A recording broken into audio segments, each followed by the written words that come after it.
A sideways triple combo, also known as a triple 3, is a rare 5-wave corrective structure labeled as a wave WXYXZ. You'll be able to find a sideways triple combo inside wave A of a flat, wave B of a zigzag, wave X in a WXY or a WXYXZ, wave 2 or wave 4 of an impulsive structure. In a WXYXZ, all of the waves internally have to be 3-wave corrective structures, except for wave Z, which can also be a triangle, and a triangle is a 5-wave structure, A, B, C, D, E. What is good to know is that in wave W, wave Y, or wave Z, you're only allowed to have one zigzag structure. Inside wave W, we can expect either a zigzag or a flat. In the first wave X, we can expect any corrective structure, but most commonly a zigzag family structure. Wave Y can be a zigzag or a flat. The second wave X can be also any corrective structure, but most commonly a zigzag family structure. And wave Z can be a zigzag, flat, or a triangle. It is most common for a wave Z to be a zigzag or a flat structure, and a triangle is less common inside a wave Z. Looking at the targets, then first of all, the two wave X's have the same target area.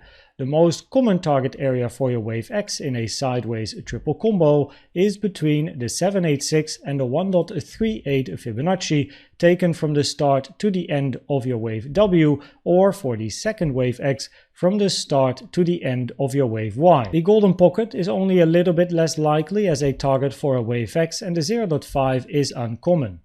The target area for your wave Y and your wave Z is the same. It is between the 0.618 and the 1.236 trend-based Fib extension, and for wave Y it is taken from the start to the end of W to the end of your wave X.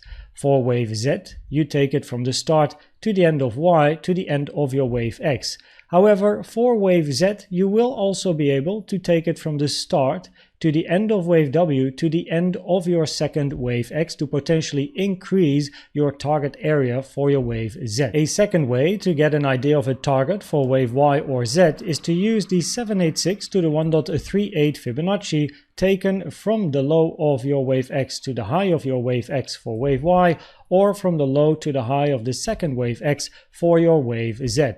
Using the trend-based Fib extension tool, however, is more common in practice.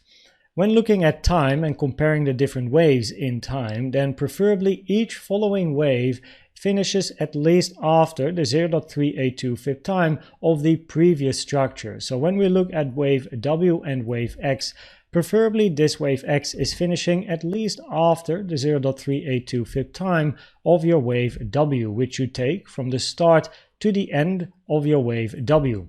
If price continues to range and is reaching a 6 or 7, 8 Fib-time, it will significantly reduce the probabilities you're looking at a wave X in a sideways triple combo.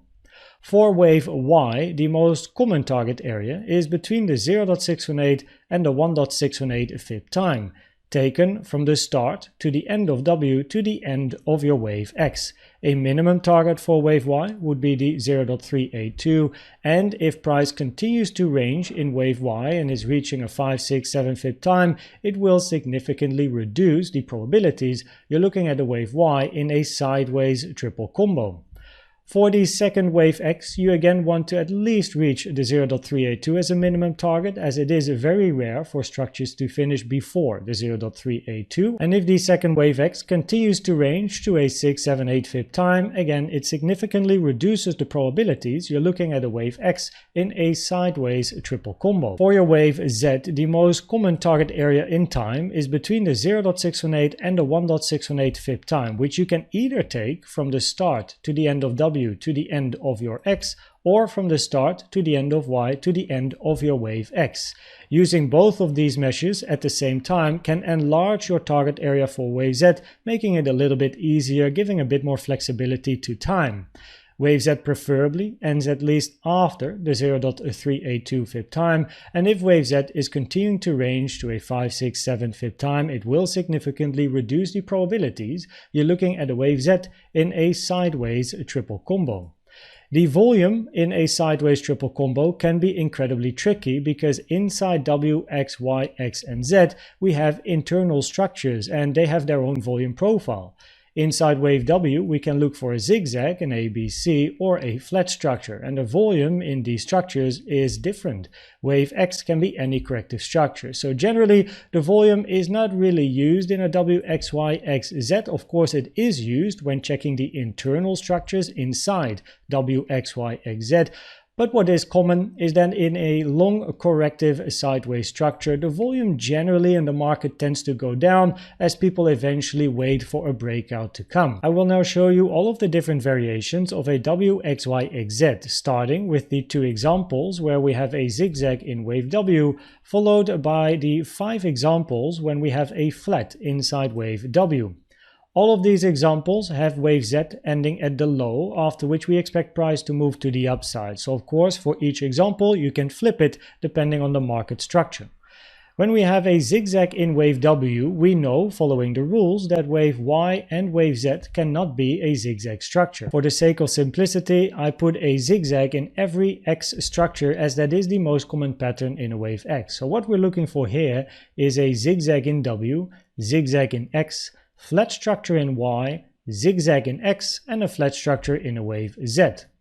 In the second example, we have a zigzag in W, zigzag in X, flat structure in Y, zigzag in X, and a triangle in wave Z. When we count a flat in wave W, there is more variations of a sideways triple combo, starting with the first one up here, where we have a flat in W, zigzag in X, zigzag in wave Y, which now means that wave Z cannot be a zigzag, zigzag in wave X, and then a flat structure in wave Z.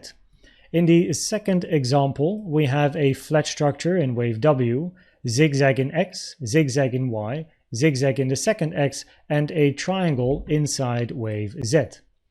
In the third example, we have a flat structure in W, a zigzag in wave X, a flat structure in wave Y, a zigzag in X, and now also a zigzag in wave Z. Wave W and wave Y were flat structures, which gives the opportunity for wave Z to also be a zigzag structure. Then we have a flat in W, zigzag in X, flat in Y, zigzag in X, and another flat in wave Z. Wave W, Y, and Z are all flat structures, which is a possibility. And then finally, we have a flat structure in W, zigzag in X, a flat in Y, zigzag in X, and then a triangle inside wave Z. This is everything that you have to know about a sideways triple combo. If there are any questions, please make sure to ask.